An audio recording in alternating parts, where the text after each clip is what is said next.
આપણે 2016માં નોટબંધી સાહેબ લાવ્યા હતા, શું શેના માટે લાવ્યા હતા, શું કઈ લાવ્યા હતા, કારણ શું હતું? એક તો સરકારનો જે દાવો હતો નોટબંધી લાવવા પાછળનો, એમાં મુખ્ય 3 કારણો.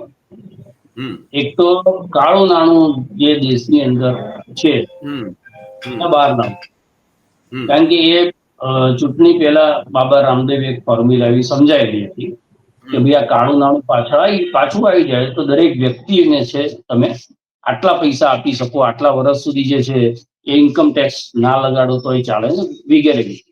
એટલે પહેલું કારણ, મુખ્ય કારણ એ હતું કે કાળું નાણું જે છે એ બહાર નીકળી જાય એના માટે.